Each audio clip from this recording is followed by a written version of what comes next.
تو آئیے ہم شروع کرتے ہیں۔ سب سے پہلی چیز جو جنت میں لے کر کے جائے گی، جس کے بغیر جنت میں آپ جا ہی نہیں سکتے، وہ کیا ہے؟ وہ توحید ہے۔ جب تک آپ توحید پر نہیں آ جائیں گے، ایک اللہ کی عبادت آپ نہیں کریں گے، ایک اللہ کے آگے آپ کا سر نہیں جھکے گا، اور ایک اللہ کی توحید کا اقرار آپ نہیں کریں گے، تب تک آپ جنت میں نہیں جا سکتے۔ اللہ کے نبی فرماتے ہیں، من شہید اللہ الہ الا اللہ خالصا من قلبہ دخل الجنہ، جو دل کی گہرائی سے لا الہ الا اللہ کا اقرار کرے گا، جو دل سے لا الہ الا اللہ پڑھے گا، جو دل سے کلمہ توحید کا اقرار کرے گا، جو دل سے ہر طریقے کے شرک کو مٹا دے گا، دخل الجنہ، ایسا انسان جنت میں داخل ہوگا۔ مگر آپ کیا بولیں گے؟ ہمارے اور آپ کے بیچ میں ایسے لوگ بیٹھے ہیں جو نماز میں آتے تو کہتے ہیں ایاک نعبد و ایاک نستعین، اے اللہ ہم تیری ہی عبادت کرتے ہیں اور تجھ ہی سے مدد مانگتے ہیں، اور نماز کے باہر کشتی لڑنے جاتے ہیں پہلوان کے سامنے تو کہتے ہیں یا علی مشکل کشا، علی کو مشکل کشا بنا دیا۔ اولاد چاہیے تو کسی بابا کے مزار پہ جا کے اولاد کا سوال کرتے ہیں، دولت چاہیے تو کسی کو غریب نواز کا لقب دے دیتے ہیں، مدد چاہیے تو کسی کو غوث اعظم کا لقب دے دیتے ہیں، کسی کو داتا بنا لیتے ہیں، کسی کو گنج بخش بنا لیتے ہیں۔ جو مقام اللہ کا ہے، جو درجہ اللہ کا ہے، وہ غیر اللہ کو دے دیتے ہیں۔ اور اگر آپ کو یقین نہ آتا ہو، ہمارے یوپی میں بہت ساری مثالیں آپ کو مل جائیں گی۔ بریلی میں پاگل خانہ بھی مشہور ہے اور بریلی میں ایک درگاہ بھی ہے، آپ جائیں اور دیکھیں، اپنی نظروں سے، اپنی آنکھوں سے دیکھیں کہ وہاں کیا ہو رہا ہے میرے بھائی۔ اجمیر چلے جائیں آپ، دلی میں نظام الدین کی درگاہ پہ چلے جائیں، کرے غیر گر بت کی پوجا تو کافر، کواکب میں مانے کرشمہ تو کافر، جھکے آگ پر پہرے سجدہ تو کافر، جو ٹھہرائے بیٹا خدا کا تو کافر، مگر مومنوں پر کشادہ ہے راہیں، پرستش کرے شوق سے جس کی چاہیں، نبی کو جو چاہیں خدا کر دکھائیں، اماموں کا رتبہ نبی سے بڑھائیں، مزاروں پہ جا جا کے نظریں چڑھائیں، شہیدوں سے جا جا کے مانگے دعائیں، نہ توحید میں کچھ فرق اس سے آوے، نہ اسلام بگڑے نہ ایمان جاوے۔ یہ مولانا حالی کا شعر ہے، انہوں نے آج سے 100 سال پہلے کہا تھا۔ 2023 آ گیا، ہم چاند پر پہنچ گئے، مگر مسلمانوں کی سوسائٹی اور سماج میں آج بھی یہ تمام چیزیں ہو رہی ہیں میرے بھائیوں۔ جب ہم شرک کریں گے، جب اللہ کی توحید کے ساتھ غداری کریں گے، جب ہم غیر اللہ کے نام پہ بکرے ذبح کریں گے، غیر اللہ کے نام پہ مرغے ذبح کریں گے، جب اپنے بچوں کو لال کالے پیلے تعویذ پہنائیں گے، جب ہماری توحید گڑبڑ ہوگی تو اللہ کی مدد کہاں سے آئے گی؟ اللہ کے نبی کہہ رہے ہیں جو توحید پر رہے گا جنت اس کو ملے گی۔ اور ایک بات اور نوٹ کر لیجئے، صرف توحید پر رہنا کافی نہیں ہے، آخری دم تک توحید پر رہنا یہ ضروری ہے۔ ساری زندگی انسان توحید پر رہا، مرنے کے پہلے اس نے شرک کر لیا اور بغیر توبہ کی اس کا انتقال ہو گیا، اب اللہ تبارک و تعالیٰ کیا اس کی ساری زندگی بھر کی نیکیاں تو برباد ہو جائیں گی، اس لیے کہ اللہ قرآن میں کہتا ہے وَلَا تَمُوتُنَّ إِلَّا وَأَنْتُمْ مُسْلِمُونَ۔ اے مسلمانوں کان کھول کر کے سن لو، تمہیں موت آئے تو ایمان کی حالت میں آئے، تمہیں موت آئے تو توحید کی حالت میں آئے، مرتے دم تک تمہیں توحید کی حفاظت کرنا ہے، ایمان پر خاتمہ ہونا ضروری ہے۔ اگر ایمان پر خاتمہ نہ ہوا، اگر شرک کے اوپر تمہارا خاتمہ ہوا تو تم برباد ہو جاؤ گے۔ آپ دیکھ لیں، ابو طالب کا نام سنا ہے آپ نے؟ بولو بھائی، سن رہے ہو یا سو گئے؟ ابو طالب کون تھے؟ نبی کے چچا تھے، نبی کو پالا تھا، نبی کا ڈیفنس کرتے تھے، نبی سے محبت کرتے تھے، سب تھا، ایمان نہیں لائے تھے۔ ابو طالب کا آخری ٹائم آیا، اللہ کے پیارے نبی اپنے چچا کے پاس جاتے ہیں، بخاری کے الفاظ ہیں اور کہتے ہیں یا عم قل لا الہ الا اللہ، اے چچا جان آپ کلمہ پڑھ لیجئے، آپ لا الہ الا اللہ پڑھ لیجئے۔ اے چچا جان میں گارنٹی دے رہا ہوں اگر آپ یہ کلمہ پڑھ کر کے دنیا سے جائیں گے، اے چچا میں اللہ تعالیٰ کے یہاں اس کلمے کے ذریعے آپ کے لیے بحث کروں گا۔ میرے چچا نے کلمہ پڑھا تھا، اے اللہ تو میرے چچا کو جنت میں ڈال دے۔ اے چچا بس آپ کلمہ پڑھ دیجئے۔ اللہ کے نبی اپنے چچا کو کلمہ پڑھنے کے لیے پریشر ڈال رہے ہیں، آپ ان کے اوپر دباؤ ڈال رہے ہیں، اور وہیں پر ابو لہب بھی بیٹھا تھا، وہیں پر عبداللہ ابن امیہ بھی بیٹھا تھا، یہ دونوں گرو گھنٹال بھی بیٹھے تھے۔ ان دونوں نے کہا خبردار ابو طالب، اپنے باپ دادا کا طریقہ مت چھوڑنا، بڑا مشکل کام ہے۔ ابھی میرا پروگرام تھا اسی بہار میں، ایک جگہ پڑتی ہے جہان آباد، جہان آباد کے آگے گاؤں ہے، گاؤں کا نام ہے ڈبری، بڑا پچھڑا ہوا علاقہ ہے۔ پچھلے جمعہ کو میرا پروگرام تھا، گیا میں وہاں بیچارے دو چار لڑکے اہل حدیث ہوئے۔ آپ کے علاقے میں 100% لوگ اہل حدیث ہیں، آپ اللہ کا شکر ادا کریں، ورنہ اسی ہندوستان میں نہیں، اسی بہار میں کتنے ایسے گاؤں ہیں میرے بھائی جہاں 2 آدمی 4 آدمی اہل حدیث ہیں بیچارے، وہ اگر کہیں سینے پر ہاتھ باندھے تو ان کو مارا جاتا ہے، کسی مسجد میں جا کر کے وہ آمین زور سے بولتے ان کو نکال دیا جاتا ہے، وہ بیچارے مجبور ہیں، ان کے بچے اپنے باپ کے اہل حدیث ہونے کے باوجود اور قرآن و حدیث پر چلنے والا ہونے کے باوجود ان کے بچے ماحول نہ ملنے کی وجہ سے اور سماج نہ ملنے کی وجہ سے بچے دوسرے راستے پر چلے جاتے ہیں۔ میرے بھائیوں، آپ کی برادری شیرشاہ آبادی برادری میں آج الحمدللہ اگر 100% آپ قرآن و حدیث پر چلنے والے ہیں تو بہت بڑی نعمت ہے، اس نعمت پر آپ اللہ کا جتنا شکر ادا کریں کم ہے۔ وہ گاؤں، وہاں 2-4 لوگ بیچارے اہل حدیث ہوئے اور باقی لوگ سب وہی پرانے باپ دادا کے ڈھرے پہ چلے آئے۔ محرم پر تعزیہ نکل رہا ہے، ربیع الاول میں جلوس نکل رہا ہے، مزاروں پر سجدہ بھی ہو رہا ہے، جہالت پھیلی ہوئی ہے۔ میں نے وہاں تقریر کی، تقریر کے بعد جب جانے لگا تو ایک آدمی آیا، بولا مولانا آپ کی بات بالکل صحیح ہے، آپ کی بات ساری باتیں بالکل صحیح ہیں، مگر ہم نے باپ دادا کو جو کرتے ہوئے دیکھا ہے اسے چھوڑنا بہت مشکل کام ہے۔ باپ دادا جو کرتے چلے آئے اس کام کو چھوڑنا آسان کام نہیں ہے میرے بھائیوں، اس کے لیے بڑی ہمت کی ضرورت ہے۔ اللہ کے نبی اپنے چچا کو سمجھا رہے ہیں اور ادھر سے وہ دونوں پریشر ڈال رہے ہیں کہ ابو طالب اپنے باپ دادا کا طریقہ مت چھوڑنا۔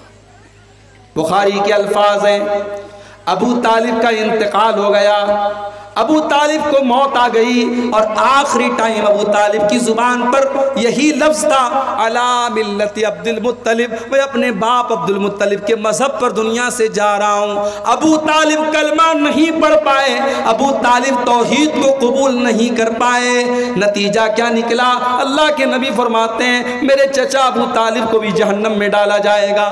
ہاں انہوں نے مجھے پالا تھا، میری مدد کی تھی، میرا ڈیفنس کیا تھا، ان کے عذاب میں کچھ ہلکا پن کیا جائے گا، ان کے عذاب میں کچھ کنسیشن کیا جائے گا، ان کے عذاب کو کچھ گھٹا دیا جائے گا، مگر جہنم میں میرے چچا کو بھی ڈالا جائے گا۔ میرے بھائیوں، پتہ یہ چلا کہ اللہ تعالیٰ کے یہ نہیں دیکھا جائے گا آپ کا باپ کون تھا، آپ کا چاچا کون تھا، آپ کا بھتیجا کون تھا، اللہ تعالیٰ کے آپ کی توحید دیکھی جائے گی، اللہ تعالیٰ کے آپ کا ایمان دیکھا جائے گا۔ اسی لیے اللہ کے نبی فرماتے ہیں من بطا بہی عملہ لم یسرع بہی نسبہ، اگر کوئی انسان اپنے عمل میں پیچھے ہے اور نسب میں بہت آگے ہے، بہت اونچے خاندان کا ہے، اللہ کو اس سے کوئی مطلب نہیں ہے۔ آپ کا عمل کیسا ہے، آپ کا کردار کیسا ہے اور آپ کا عقیدہ کیسا ہے، اللہ کے یہاں یہ دیکھا جائے گا۔ تو پہلی چیز جو ہمیں جنت میں لے کے جانے والی ہے میرے بھائیوں، وہ توحید ہے۔ اسی لیے اللہ کے نبی فرماتے ہیں من کان آخر کلامہ لا الہ الا اللہ دخل الجنہ، مرنے کے پہلے جو لا الہ الا اللہ کہہ کے گیا ہے، جو توحید پر دنیا سے گیا ہے، جو لا الہ الا اللہ پر دنیا سے گیا ہے، دخل الجنہ، وہ جنت میں داخل ہوگا۔ یہ پہلی چیز ہوگی۔ دوسری چیز جنت میں لے کر کے جانے والی دوسری چیز کیا ہے؟ حضرت ابو ہریرہ کہتے ہیں، ترمذی کی روایت ہے، حضرت ابو ہریرہ کہتے ہیں کہ اللہ کے رسول سے پوچھا گیا، اے اللہ کے نبی ان اکثر ما يدخل الجنہ، سب سے زیادہ جنت میں کون سی چیز لے کر کے جائے گی؟ آپ نے فرمایا تقوی اللہ و حسن الخلق۔ آپ نے فرمایا 2 چیزیں سب سے زیادہ جنت میں لے کے جائیں گی، ایک اللہ کا تقوی اور ایک اچھے اخلاق۔ اور آج انہی دونوں چیزوں کی بڑی کمی ہے اور ہم اہل حدیثوں میں زیادہ کمی ہے۔ شیطان ہمارے عقیدے کو کمزور کرنے میں شیطان بہت مجبور ہے۔ شیطان ہمارے عقیدے کو تو نہیں خراب کر پا رہا ہے، شیطان نے ہمارے اخلاق کو خراب کر دیا اور شیطان نے ہمارے تقوی کو برباد کر دیا۔ آج 20 سال کے جوان کو لے لیں آپ اور 70 سال کے بوڑھے کو لے لیں. آج سوشل میڈیا کے اس دور میں، موبائل کے اس دور میں اور انٹرنیٹ کے اس دور میں اگر سب سے زیادہ کوئی چیز متاثر ہوئی ہے میرے بھائیوں تو وہ تقویٰ ہے.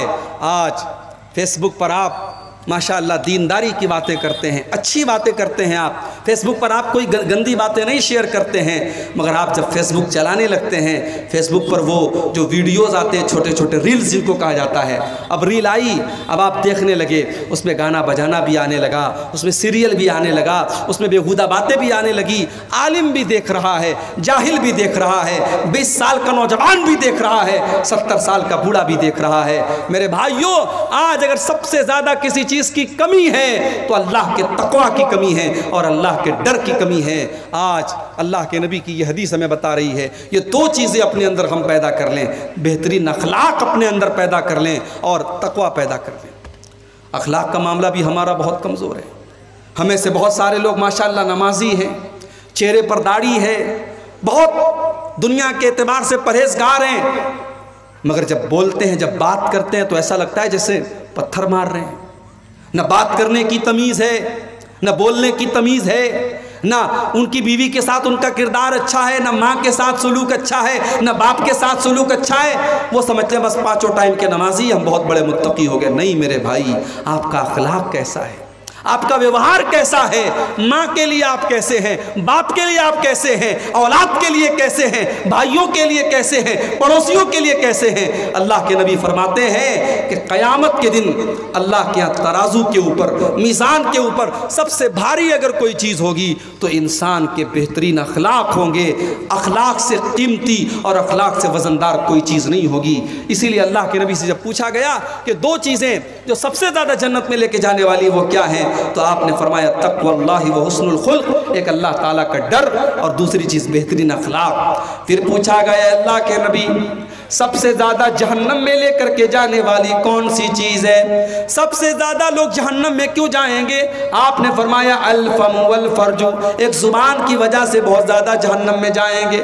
زبان سے جھوٹ بولیں گے، غیبت کریں گے، چغلی کریں گے، بہتان لگائیں گے، زبان کی وجہ سے جہنم میں زیادہ جائیں گے. والفرج، اور شرمگاہ کی وجہ سے بھی زیادہ جائیں گے. زنا کریں گے، بدکاری کریں گے، لواطت کریں گے. شرمگاہ سے متعلق جتنے گناہ ہیں وہ گناہ بھی انسان کو جہنم میں لے کر کے جائیں گے. تو جنت میں لے کر کے جانے والی یہ دوسری چیز ہے، اللہ کا ڈر اور بہترین اخلاق. اور آگے بڑھیے، جنت میں لے کر کے جانے والی تیسری چیز، میرے پیارے ساتھیوں، اگر آپ جنت میں جانا چاہتے ہیں تو ایک بڑا آسان سا کام بتا رہا ہوں. اگر اللہ نے آپ کو پیسے سے نوازا ہے، اگر اللہ نے آپ کو دولت سے نوازا ہے، اگر ہو سکے تو کسی یتیم کی پرورش اپنے ذمے لے لیجئے، کسی یتیم بچے کو پال لیجئے. اللہ کے نبی فرماتے ہیں انا وکافل الیتیم کہاتین. آپ نے اپنی دونوں انگلیوں سے اشارہ کر کے فرمایا کہ یتیم کی پرورش کرنے والا، یتیم کو پالنے والا اور یتیم کی ذمہ داری قبول کرنے والا جنت میں محمد رسول اللہ کے ساتھ رہے گا. اتنا ساتھ رہے گا، اتنا ساتھ رہے گا. آپ نے دونوں انگلیوں سے اشارہ کر کے فرمایا کہ جیسے یہ دونوں انگلیاں ایک دوسرے سے جڑی ہوئی ہیں، ایک دوسرے سے ملی ہوئی ہیں، یتیم کو پالنے والا میرے ساتھ جنت میں اس طریقے سے رہے گا. یتیم کا بڑا حق ہے میرے بھائی. سماج میں اگر کوئی یتیم بچہ ہے، ہو سکے تو اس کی پرورش اپنے ذمہ لے لو، نہیں کر سکتے اس کی پڑھائی کا خرچ اپنے ذمہ لے لو. کتنے بچے ہیں بیچارے یتیم ہیں، پڑھنے میں بڑے ٹیلنٹڈ ہیں، مدرسے کی فیس نہیں دے پا رہے ہیں، اور قوم کے پاس بہت پیسہ ہے، اپنے فالتو کاموں کے لیے، اپنے حرام کاموں کے لیے بہت پیسہ ہے. میرے بھائیوں، کسی اچھے مدرسے میں جاؤ، پتہ لگاؤ کوئی ٹیلنٹڈ لڑکا ہو، کسی غریب فیملی سے بلانگ کرتا ہو. اگر یتیم ہو تو بہت سونے پہ سہاگا ہے. یتیم بچہ ہے، مدرسے والوں سے کہو مولانا اس بچے کی جو بھی فیس ہے سال بھر کی میں اپنے ذمے لے لیتا ہوں، یہ کام کر لو. چلو پوری پرورش نہیں کر سکتے، پڑھائی اس کی اپنے ذمے لے لو. وہ لڑکا کل عالم بنے گا، کل حافظ بنے گا، دین کا داعی بنے گا، دین کا مبلغ بنے گا، تقریریں کرے گا، خطبے دے گا، کتابیں لکھے گا. جو بھی علم پھیلائے گا اس کا ثواب آپ کو میرے بھائیوں ملتا رہے گا. یہ بھی صدقہ جاریہ کی ایک شکل ہے. اللہ کے نبی نے فرمایا کہ یتیم کی پرورش اپنے ذمے لے لو. 3 چیزیں ہو گئیں. نمبر 4، جنت میں لے کر کے جانے والی چوتھی چیز، یہ بھی بہت آسان کام ہے، بس 2 کام آپ کو کرنا ہے۔ یہ حدیث سنا دیتا ہوں۔ اللہ کے نبی کے ایک صحابی ہیں، ان کا نام ہے ہانی رضی اللہ تعالیٰ عنہ۔ ہانی کہتے ہیں میں اللہ کے رسول کے پاس گیا، میں نے کہا اے اللہ کے نبی مجھے کوئی ایسا عمل بتا دیجئے ما یوجب الجنہ، جو جنت کو واجب کر دے۔ کوئی ایسا کام بتا دیجئے کہ اگر میں وہ کام کروں تو جنت میرے لیے واجب ہو جائے، میں ہر حال میں جنت میں چلا جاؤں۔ اللہ کے نبی نے فرمایا علیک بحسن الکلام وبذل الطعام، اے میرے صحابی تو 2 کام کر لے تو جنت میں چلا جائے گا۔ پہلا کام تو یہ کر لے حسن الکلام، جب تو کلام کرے، جب تو بات چیت کرے، جب تو گفتگو کرے، جب کسی سے کوئی بات کہے تو تیری بات کا انداز اچھا ہو، تیری بات میٹھی ہو، تیرا انداز میٹھا ہو، تیری آواز میں، تیری بات چیت میں مٹھاس ہو، تو کڑے لہجے میں بات نہ کرے، تیری آواز اچھی ہو، تیری بات چیت اچھی ہو۔ آواز کا مطلب یہ نہیں کہ انسان اپنی آواز بدل دے، جو نیچرل آواز ہے وہ آواز میں بات کرے، لیکن بات اس کی صحیح ہو، میٹھی بات ہو، اچھے انداز میں لوگوں سے بات کرے، بدتمیزی سے بات نہ کرے۔ اور دوسری چیز کیا ہے؟ وبذل الطعام، لوگوں کو کھانا کھلاؤ۔ اب لوگوں کو کھانا کھلاؤ میں غریب بھی آ گئے، رشتہ دار بھی آ گئے، مہمان بھی آ گئے۔ آج تو حالات یہ ہو گئے میرے بھائی، گھر میں مہمان آتا ہے، شوہر بیچارہ گھر میں آ کے بیوی سے صرف اتنا کہتا دو لوگ آئے ہیں، تھوڑا کھانا زیادہ بنا دو۔ بیوی کی پیشانی پر بل پڑ جاتا ہے، تم نے مجھ سے پوچھا تھا تم لے کے کیوں چلے آئے؟ بیوی کو 4 روٹی زیادہ بنانی پڑ گئی، کچھ چاول زیادہ بنانے پڑ گئے، کچھ دال زیادہ بنانی پڑ گئی، کچھ گوشت میں اس کو مسالہ زیادہ ڈالنا پڑ گیا، بیوی تیش میں آ گئی، تم نے بغیر مجھ سے پوچھے مہمان کو کیوں بلایا؟ اور ایک نبی کا دور ہے میرے بھائیوں، اللہ کے نبی کے پاس ایک صحابی آتے ہیں، اے اللہ کے نبی بڑا بھوکا ہوں، کھانا کھلا دیجئے۔ آپ نے اپنے گھر میں پوچھوایا، آپ کی تمام بیویوں نے کہا ہمارے پاس تو اپنے کھانے کے لیے ہم مہمان کو کہاں سے کھلائیں؟ آپ نے صحابہ سے فرمایا کہ اے میرے صحابہ، کون میرے مہمان کو آج رات کھانا کھلائے گا؟ حضرت ابو طلحہ رضی اللہ تعالیٰ عنہ کھڑے ہوئے، اے اللہ کے نبی میں آپ کے مہمان کو کھانا کھلاؤں گا۔ ابھی بیوی سے پوچھا بھی نہیں ہے، ابھی پتہ بھی نہیں لگایا گھر میں آٹا بچا ہے کہ نہیں بچا ہے، چاول بچا ہے کہ نہیں بچا ہے، گوشت کی بوٹی بچی ہے کہ نہیں بچی ہے، کچھ نہیں پوچھا، اللہ کے نبی سے وعدہ کر لیا اے اللہ کے نبی آپ کا مہمان میرا مہمان ہے، میں آپ کے مہمان کو کھانا کھلاؤں گا۔ مہمان کا ہاتھ پکڑا، گھر گئے، دروازہ کھٹکھٹایا، بیوی نے دروازہ کھولا، کہا ہے میری بیوی مہمان کو لے کے آیا ہوں، جلدی سے کھانا نکال دے۔ بیوی نے کہا اندر آئیے، بیوی کنارے لے کے گئی، بولی ہے میرے سرتاج آج تو اتنا کھانا ہے کہ اگر بچے کھائیں گے تو ہم نہیں کھا سکتے، ہم کھائیں گے تو بچے نہیں کھا سکتے، وہ کھانا تو ہمارے برابر کبھی کھانا نہیں ہے، آپ تو مہمان کو لے کے چلے آئے، اب بتائیے کیا کریں؟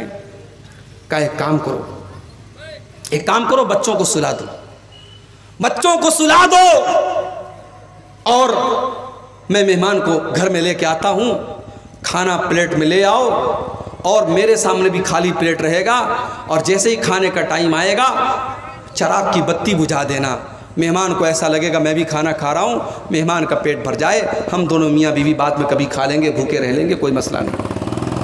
میری پیاری ماؤں بہنوں، آج چراغ لے کے ڈھونڈو، ایسی بیویاں نہیں ملیں گی، ایسی عورتیں نہیں ملیں گی۔ حضرت ابو طلحہ مہمان کو گھر میں لے کر کے آئے، مہمان کے سامنے کھانا رکھ دیا، اپنے سامنے خالی پلیٹ رکھ دیا اور چراغ کی بتی کو کھانے کے ٹائم بجھا دیا اور جھوٹ موٹ اپنا منہ چلانے لگے۔ مہمان سمجھا کہ یہ لوگ بھی کھانا کھا رہے ہیں، مہمان نے پیٹ بھر کے کھانا کھا لیا۔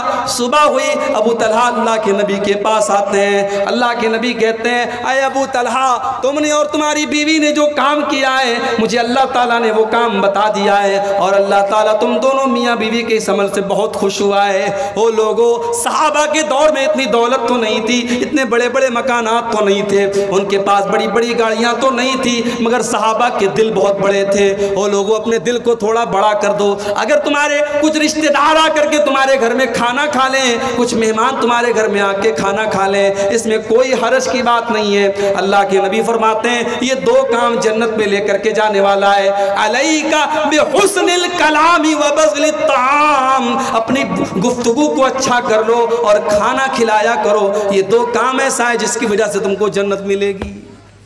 اور آگے بڑھیے، جنت میں لے کر کے جانے والا ایک اور کام ہے، جب دنیا بستر پہ سو رہی ہو یا رات میں کچھ منچلے قسم کے نوجوان موبائل پر کسی کے ساتھ بات چیت میں مگن ہوں، چیٹنگ میں مگن ہوں، یا کچھ لڑکے رات میں بیٹھ کر کے فلمیں دیکھ رہے ہوں، رات کے اس آخری پہر میں اگر اللہ کا کوئی بندہ اٹھ کر کے تہجد کی نماز پڑھتا ہے، قیام اللیل کرتا ہے اور رات کی نماز پڑھتا ہے، تو یہ نماز بھی انسان کو جنت میں لے کر کے جاتی ہے۔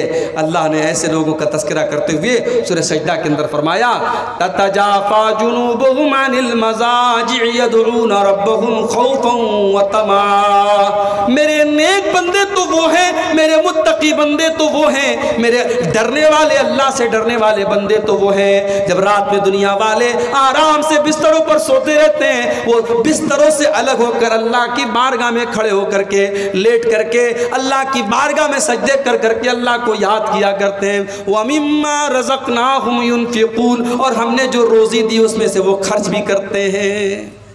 تہجد کی نماز یہ بھی انسان کو جنت میں لے کر کے جاتی ہے میرے بھائیو۔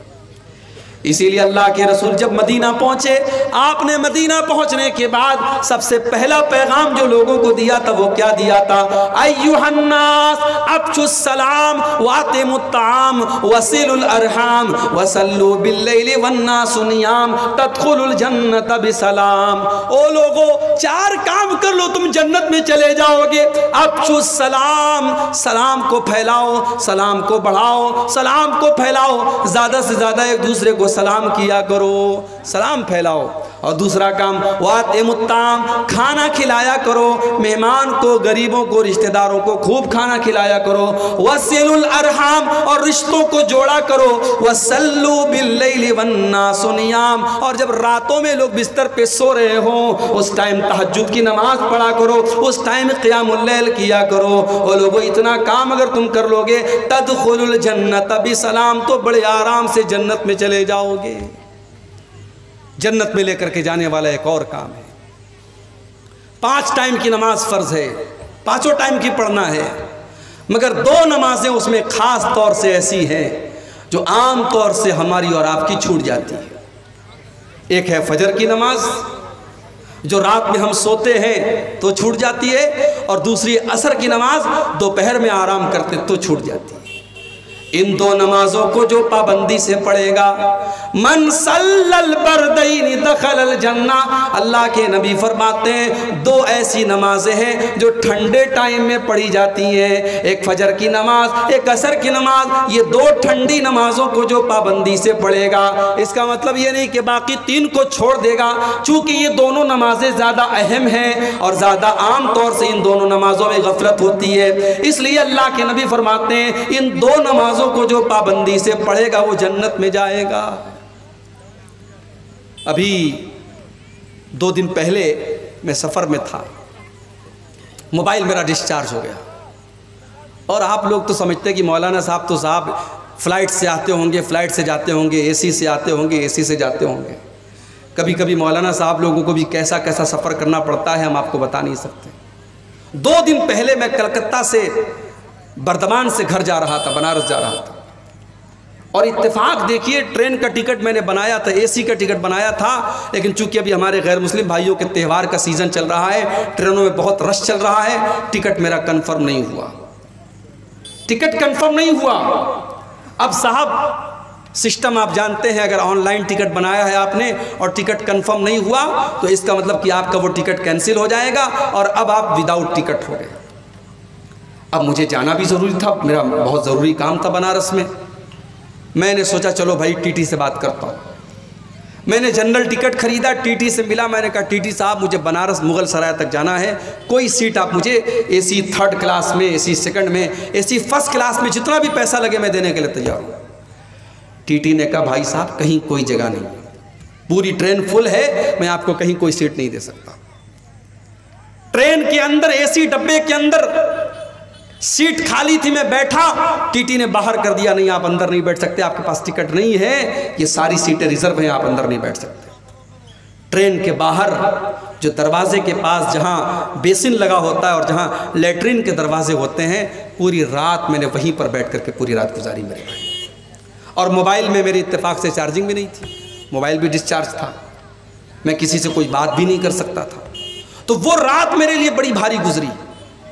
ایک تو تکلیف جو تھی ہوئی رات بھر وہاں دروازے کے پاس جو بیٹھنا پڑا وہیں لیٹنا پڑا، وہ تو جو تکلیف ہوئی۔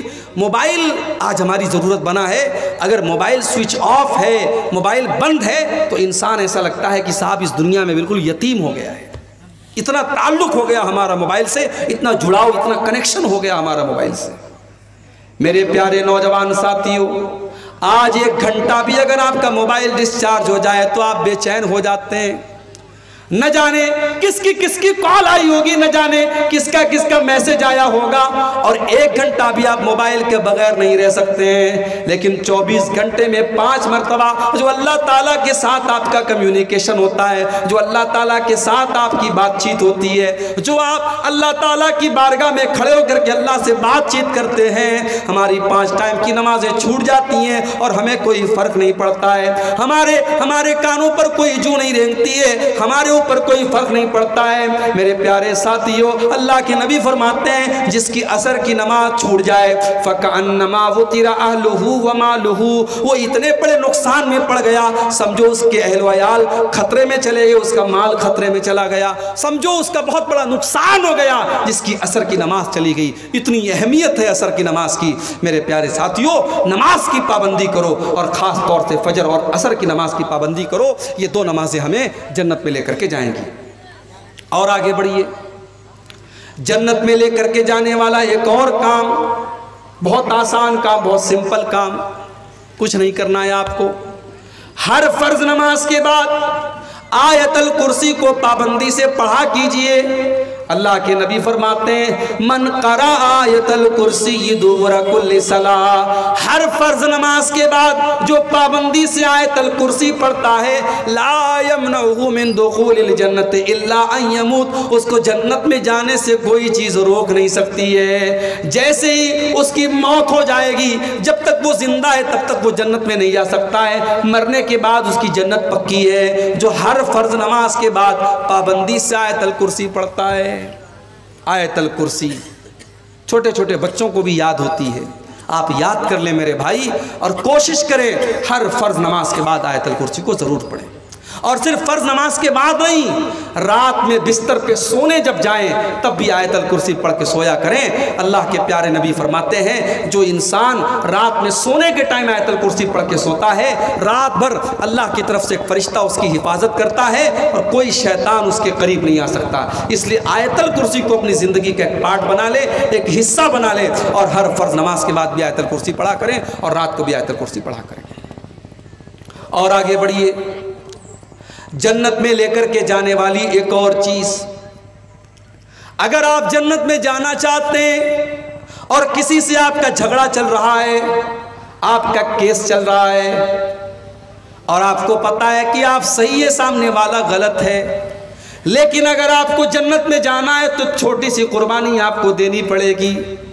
اپنے اہنکار کو قربان کرنا پڑے گا، اپنی ایگو کو قربان کرنا پڑے گا، اپنی انا کو قربان کرنا پڑے گا۔ اللہ کے نبی فرماتے ہیں انا زعیم ببیت فی الجنہ، میں جنت کی گارنٹی لیتا ہوں اس انسان کے لیے لمن ترک المیراء وان کان محقا، جو حق پر ہونے کے باوجود جھگڑے کو ختم کر دے، حق پر ہے، صحیح ہے، پھر بھی جھگڑے کو ختم کر دے، ایسے انسان کو میں جنت کی گارنٹی دیتا ہوں۔ یہ اللہ کے نبی نے فرمایا۔ میرے پیارے ساتھیوں، اگر اس حدیث پر اگر عمل کرنے کے لیے ہم اپنے جھگڑوں کو ختم کر دیں، نہ جانے کتنے خاندانوں کے کیس ختم ہو جائیں، نہ جانے کتنے بھائی کے مسئلے حل ہو جائیں۔ صرف اس حدیث کو اپنے سامنے رکھیے کہ اللہ کے نبی جنت کی گارنٹی دے رہے ہیں اس انسان کو جو حق پر ہونے کے باوجود جھگڑے کو چھوڑ دے۔ اور آگے بڑھیے، جنت میں لے کر کے جانے والی ایک اور چیز، بڑی آسان چیز ہے، بس ہمیں اتنا کام کرنا ہے۔ اگر اللہ نے دولت سے نوازا ہے اور ہمارے پاس اللہ کے گھر کا حج کرنے کی طاقت ہے، اللہ کے گھر کا حج ہم کر سکتے ہیں، ہم پہلی فرصت میں حج کر لیں۔ انتظار نہ کریں ابھی تو مکان پورا نہیں ہوا، انتظار نہ کریں ابھی تو بیٹی کی شادی نہیں ہوئی، انتظار نہ کریں ابھی تو لڑکے کی شادی نہیں ہوئی۔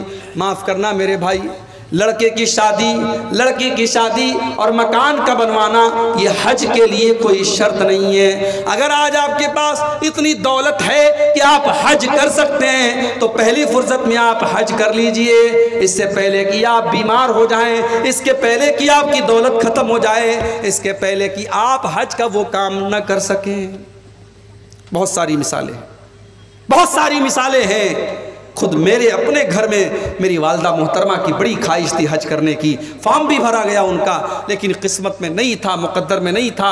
اس کے پہلے کہ وہ حج کرتی لاک ڈاؤن لگ گیا، اور لاک ڈاؤن کے بعد ان کا انتقال ہو گیا، اور ان کی حسرت ان کے دل میں رہ گئی۔ میرے بھائیوں، اگر آپ کے پاس حج کرنے کی طاقت ہے اور آج آپ 40 سال کے ہیں تو 60 سال کا انتظار مت کیجئے، گارنٹی نہیں ہے۔ ہم نے کورونا کا دور دیکھا، ہم نے مختلف بیماریوں کا دور دیکھا، اور ابھی بنارس میں جو حالات ہیں آپ کو میں بتا نہیں سکتا کہ کیا حالات ہیں۔ ہر گھر میں کوئی نہ کوئی بیمار چل رہا ہے۔ اس وقت بھی ایک بیماری پھیلی ہوئی ہے پورے بنارس میں، اس کو بولتے چکن گنیا، یعنی وہ ایسا بخار ہوتا ہے کہ بدن کے جوڑ جوڑ میں درد ہوتا ہے۔ اس وقت بنارس کے ہر گھر میں 2-4 لوگ اس بخار میں مبتلا ہیں، اور ابھی میرے جاننے والوں میں، میرے رشتہ داروں میں 10 لوگ ایسے ہیں جو کینسر کی بیماری میں، جو بڑی خطرناک بیماری ہے کینسر کی بیماری، اس بیماری میں مبتلا ہیں، اور اس میں 2-3 لوگوں کا انتقال بھی ہو گیا ہے۔ میرے بھائیوں، ہم نہیں جانتے کب کون سی بیماری ہمارے پیچھے لگ جائے گی، کب کون سی وبا ہمارے اوپر آ جائے گی۔ اس لیے اگر حج کرنے کی طاقت ہے تو حج پہلی فرصت میں کر لو، اس حج کا بدلہ بھی جنت ہے۔ اللہ کے نبی فرماتے ہیں الحج المبرور لیس له جزاء الا الجنہ۔ اگر کوئی انسان حج مبرور کرتا ہے، اگر نبی کے طریقے کے مطابق حج کرتا ہے، اس کا بدلہ جنت کے سوا کوئی اور نہیں ہے۔ اور ایک دوسری حدیث میں اللہ کے نبی فرماتے ہیں من حج فلم یرفث ولم یفسق، جو حج کر کے آتا ہے اور حج کے دوران کوئی غلط کام نہیں کرتا ہے، کوئی گناہ کا کام نہیں کرتا ہے، رجع کیوم ولدت امہ، تو حج کر کے وہ ایسے لوٹتا ہے جیسے آج ہی اس کی ماں نے اس کو جنم دیا ہو، بالکل گناہوں سے پاک صاف ہو کر کے لوٹتا ہے۔ حج کر لیجیے آپ۔ اسی طریقے سے میری پیاری ماؤں اور بہنوں، اگر آپ جنت میں جانا چاہتی ہیں، بہت ہی سمپل طریقہ بتا رہا ہوں۔ ایک عورت اگر جنت میں جانا چاہتی ہے، بہت ہی سمپل طریقہ بتا رہا ہوں، صرف 4 کام ایک عورت کر لے جنت میں چلی جائے گی۔ اللہ کے نبی فرماتے ہیں اذا صلت المرأۃ خمسها وصامت شهرها واطاعت زوجها واحسنت فرجها، جو عورت 5 ٹائم کی نماز کی پابندی کرتی ہے، رمضان کا روزہ رکھتی ہے، اپنے شوہر کی خدمت اور اطاعت کرتی ہے، اور اپنی شرمگاہ کی حفاظت کرتی ہے، دخلت من ابواب الجنت شاءت، ایسی عورت جنت کے جس دروازے سے چاہے وہ جنت میں جا سکتی ہے۔ 4 کام صرف ایک عورت کر لے، جنت کی گارنٹی اللہ کے نبی دے رہے ہیں، جنت کے جس دروازے سے وہ چاہے جنت میں جا سکتے۔ اسی طریقے سے میرے پیارے ساتھیوں، اگر آپ جنت میں جانا چاہتے ہیں، کبھی رات میں بیٹھ کر کے، کبھی تنہائی میں بیٹھ کر کے، جب کوئی دیکھنے والا نہ ہو، کوئی کیمرہ نہ لگا ہو، کوئی آڈیو ریکارڈنگ نہ کر رہا ہو، کوئی ویڈیو نہ بنا رہا ہو، رات کا اندھیرا ہو، آپ ہیں اور آپ کا کمرہ ہے اور آپ کے گناہوں کی سیاہی ہے، اللہ کی بارگاہ میں اپنے ہاتھ پھیلائیے اور اپنے گناہوں کو یاد کر کے اللہ سے معافی مانگیے۔ وہ جو قطرے آپ کی آنکھوں سے نکلیں گے میرے پیارے ساتھیوں، اللہ کے نبی فرماتے ہیں عینان لا تمسہم النار، 2 آنکھیں ایسی ہیں جو کبھی جہنم میں نہیں جائیں گی، عین بکت من خشیت اللہ، ایک وہ آنکھ جو اللہ کے خوف سے روتی ہے، جس سے آنسو نکلتے اللہ کے خوف سے، وہ آنکھ کبھی جہنم میں نہیں جائے گی۔ اور ایک وہ آنکھ، وہ عین باتت تحرس فی سبیل اللہ، اللہ کے راستے میں چوکیداری کر رہی ہے، سرحدوں کی حفاظت کر رہی ہے، اس آنکھ والے کو بھی اللہ تعالیٰ جہنم میں نہیں ڈالے گا۔ 2 آنکھوں کو اللہ تعالیٰ جہنم میں نہیں ڈالے گا۔ اگر ہم اور آپ جنت میں جانا چاہتے ہیں، اپنی آنکھوں کو کبھی اللہ کے خوف سے اپنی آنکھوں میں ہم آنسو بھی لے آئیں میرے بھائیوں، وہ آنسو جو اللہ کے لیے بہیں گے، وہ آنسو بھی ہمیں جنت میں لے کر کے انشاءاللہ جائیں گے۔ اور اسی طریقے سے اگر آپ جنت میں جانا چاہتے ہیں تو میرے پیارے ساتھیوں، شریعت نے ایک کام اور بتایا ہے کہ ہمیشہ سچائی کا ساتھ دو، ہمیشہ سچائی کا ساتھ دو، سچ بولو اور سچ لوگوں کا ساتھ دو۔ اللہ کے نبی فرماتے ہیں علیکم بالصدق فإن الصدق یہدی الی الجنہ، اے میری امت کے لوگوں ہمیشہ سچائی کا ساتھ دو کیونکہ سچائی جنت کی طرف لے کر کے جاتی ہے۔ وإیاکم والکذب، اور جھوٹ سے ہمیشہ بچو، فإن الکذب یہدی الی النار، کیونکہ جھوٹ آپ کو جہنم کی طرف لے کر کے جاتا ہے۔ سچائی کا ساتھ دیجئے اور سچوں کے ساتھ رہیے، انشاءاللہ یہ راستہ بھی آپ کو جنت کی طرف لے کے جائے گا۔ اسی طریقے سے میرے پیارے ساتھیوں، جنت میں لے کر کے جانے والا ایک اور عمل ہمیں قرآن و سنت کے اندر بتایا گیا۔ وہ عمل یہ ہے کہ ہم اللہ کے نبی کی اطاعت کریں، اللہ کے نبی کی پیروی کریں، اللہ کے نبی کے راستے پر چلیں، آپ کی اطاعت کرنے والا بھی جنت میں جائے گا۔ اللہ کے نبی فرماتے ہیں کل امتی يدخلون الجنت الا من ابا، میری امت کے سارے لوگ جنت میں جائیں گے مگر وہ لوگ جنت میں نہیں جائیں گے جن کو جنت میں جانا منظور نہیں ہے، جو جنت میں جانے سے انکار کر دیں گے۔ صحابہ نے کہا اللہ کے نبی وہ کون سے بد نصیب لوگ ہوں گے جو جنت میں جانے سے انکار کر دیں گے؟ آپ نے فرمایا من اطاعنی دخل الجنہ، جو میری اطاعت کرے گا وہ جنت میں جائے گا، ومن عصانی فقد ابا، اور جو میری نافرمانی کرے گا وہ جہنم میں جائے گا۔ جو میری نافرمانی کرے گا سمجھو وہ جنت میں جانے سے انکار کر رہا ہے۔ میرے پیارے ساتھیوں، آج کتنے مسلمان ہیں ان کے سامنے نبی کی حدیث پڑھ کے سنا دو، ان کے سامنے بخاری کی روایت پڑھ کے سنا دو، ان کے سامنے اللہ کے نبی کا عمل پڑھ کے سنا دو، وہ کہتے ہیں صاحب بات تو صحیح ہے، حدیث تو صحیح ہے، روایت تو صحیح ہے، مگر ہم اپنے باپ دادا کا طریقہ نہیں چھوڑ سکتے، ہم اپنے پیر صاحب کا طریقہ نہیں چھوڑ سکتے، ہم اپنے بزرگوں کا طریقہ نہیں چھوڑ سکتے۔ ابھی آپ کے بہار میں ایک اسٹیشن ہے بارسوئی، بارسوئی سے مجھے جمعہ پڑھانا تھا پاکڑ میں، اور اتفاق سے کوئی ٹرین نہیں تھی تو بارسوئی سے 4 ویلر بک کر کے میں پاکڑ گیا تھا۔ اب وہ جو 4 ویلر والا تھا وہ اتفاق سے ٹناٹن تھا، بالکل ٹناٹن۔ اب راستے پر اس نے خواجہ صاحب کی منقبت میں قوالیاں سنانا شروع کر دیا مجھے، اور میں بھی مجبور تھا، اسی کی گاڑی میں بیٹھا ہوں، میں کیا اس کو منع کروں، وہ قوالی سنائے جا رہا ہے۔ تو راستے میں نے اس سے پوچھا کہ بھائی لگ رہا ہے کہ آپ کو خواجہ صاحب سے بہت محبت ہے۔ اس نے کہا مولانا بہت محبت ہے۔ تو میں نے کہا کہ اچھا خواجہ صاحب کے دربار میں آپ کتنی بار گئے؟ بولے ہر 6 مہینے میں 2 بار جاتا ہوں۔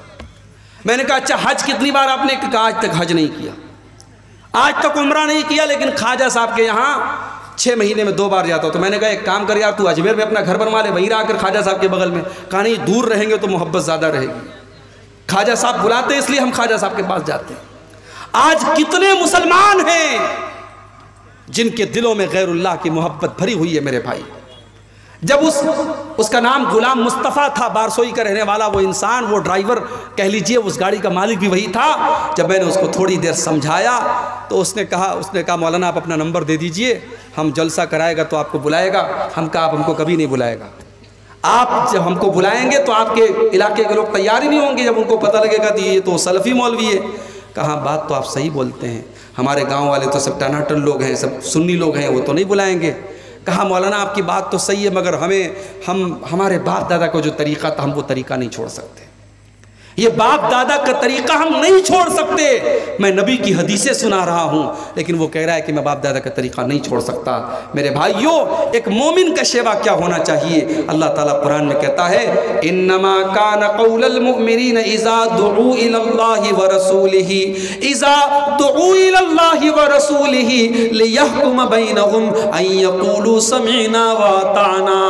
ایک مومن کی شان تو یہ ہے، ایک مومن کا حال تو یہ ہونا چاہیے جب اس کو اللہ کی طرف بلایا جائے، جب اس کو رسول کی طرف بلایا جائے تو ایک مومن کی زبان سے بس ایک ہی جملہ نکلنا چاہیے، سمعنا واطعنا، ہم نے سن لیا اور مان لیا۔ ایک مومن کی زبان سے کچھ اور نہیں نکلنا چاہیے۔ آج ہمارا ایمان کمزور ہو چکا ہے، نبی کی حدیثوں کے سننے کے بعد ہم اس کی تعویلیں کرتے ہیں اور باپ دادا کا نام لے کر کے ہم اس کو ٹھکرا دیتے ہیں۔ اللہ کے نبی فرماتے ہیں جس نے میری اطاعت کی وہ جنت میں جائے گا اور جس نے میری نافرمانی کی وہ جہنم میں جائے گا۔ اور ایک آخری حدیث سنا کر کے، کیونکہ 3:15 کے قریب ہو رہا ہے، ایک آخری حدیث سناتا ہوں، جنت میں لے کر کے جانے والا ایک آخری عمل بیان کر کے میں بات ختم کروں گا۔ میرے بھائیوں، اگر ہم اور آپ جنت میں جانا چاہتے ہیں، ایک بڑا سمپل طریقہ بتا رہا ہوں آپ کو، اللہ کے رسول کے ایک صحابی کا واقعہ سنا کر کے۔ کہ اللہ کے نبی ایک مرتبہ مسجد میں بیٹھے ہوئے تھے صحابہ آپ کے ساتھ تھے. اچانک آپ نے دروازے کی طرف اشارہ کر کے کہا یدخل علیکم من ھذا الباب رجل من اہل الجنہ، ابھی اس دروازے سے ایک ایسا انسان آنے والا ہے جو جنتی ہے، جو جنت میں جائے گا. اب صحابہ کی نظریں دروازے پر ٹک گئی، دیکھے کون آ رہا ہے جس کو اللہ کے نبی جنتی کہہ رہے ہیں. تھوڑی دیر کے بعد ایک انصاری صحابی جو مدینہ کے رہنے والے انصاری تھے، وہ اپنے ہاتھوں میں اپنا چپل اور جوتا لیے ہوئے تھے، وضو کر کے آ رہے تھے، داڑھی سے وضو کا پانی ٹپک رہا تھا. اسی حالت میں وہ آئے اور آ کر کے مسجد میں داخل ہوئے. دوسرا دن پھر آیا، پھر اللہ کے نبی نے کہا اس دروازے سے ایک جنتی آنے والا ہے. پھر صحابہ نے اپنی نظریں دروازے کی طرف ٹکا دی. پھر وہی صحابی اسی حالت میں وضو کر کے آ رہے ہیں، داڑھی سے وضو کا پانی ٹپک رہا ہے، ہاتھوں میں جوتا چپل لیے ہوئے ہیں. 3 دن تک لگاتار ایسا ہوتا ہے.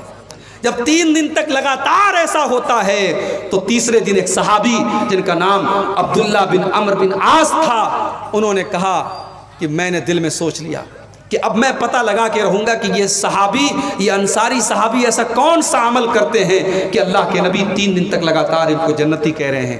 حضرت عبداللہ کہتے ہیں میں پیچھے پیچھے انصاری کے گھر گیا. جب انصاری صحابی اپنے گھر کے دروازے میں داخل ہونے لگے، میں نے کہا السلام علیکم. کہا بھائی صاحب وعلیکم السلام، کیا بات ہے؟ کہا میرے باپ سے جھگڑا ہو گیا ہے، میرے باپ سے کچھ اختلاف ہو گیا ہے اور میں نے قسم کھا لی ہے کہ میں 3 دن تک اپنے باپ کے گھر میں نہیں جاؤں گا.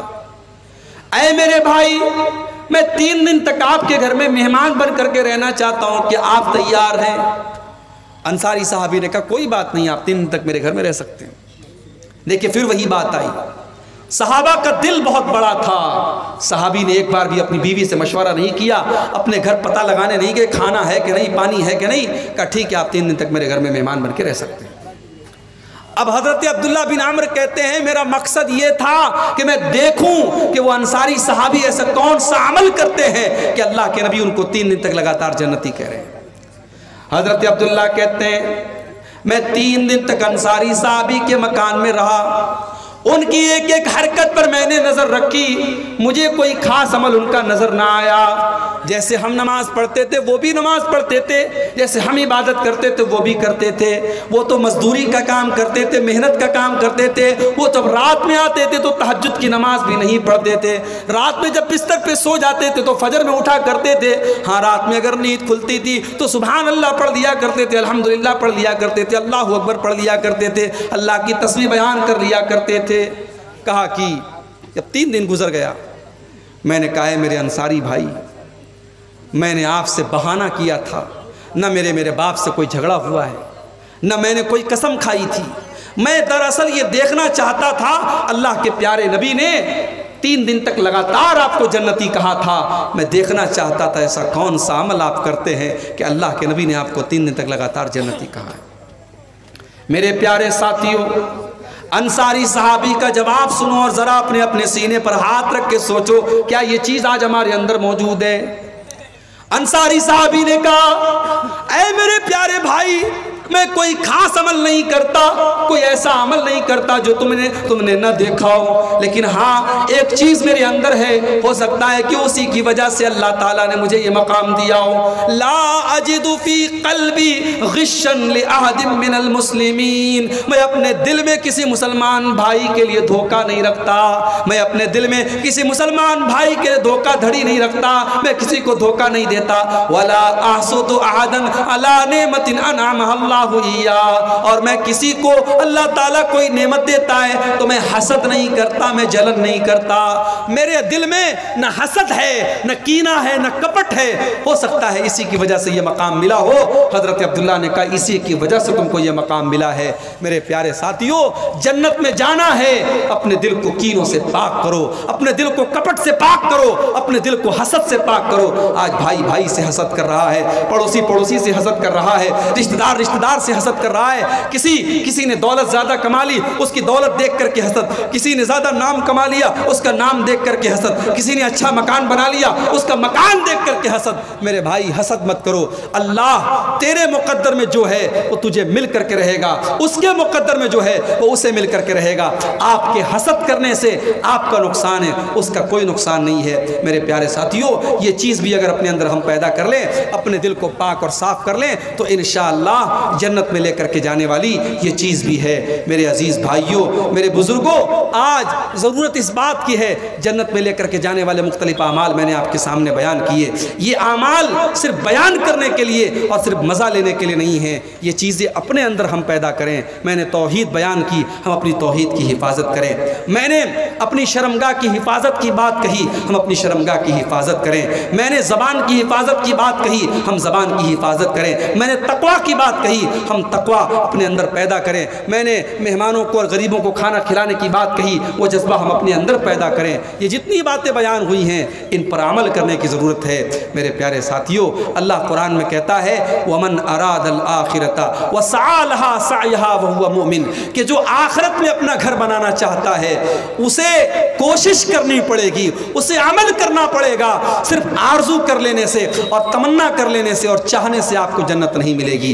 یہی چند باتیں تھی، آئیے ہم اللہ سے دعا کریں رب العالمین ہم نے جو باتیں بیان کی ہیں، اور آج اس جلسے میں آپ مغرب بعد اور عشاء بعد سے پروگرام چل رہا تھا، جو باتیں آپ نے علماء کی زبان سے سنی ہے، رب العالمین ہمیں ان سب پر عمل کرنے کی توفیق عطا فرمائے۔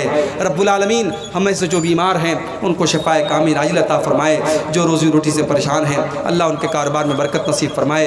ہمارے مظلوم بھائی جو فلسطین میں جن پر ظلم و ستم ہو رہا ہے، اللہ ہمارے ان بھائیوں کی مدد فرمائے، اللہ ظالموں کو ان کے انجام تک پہنچائے، اللہ ہمارے وطن ہندوستان کی بھی حفاظت فرمائے، اللہ ہم سب کو پانچوں ٹائم کا نمازی بنائے، رب العالمین ہمارے مال میں ہماری صحت میں برکت عطا فرمائے۔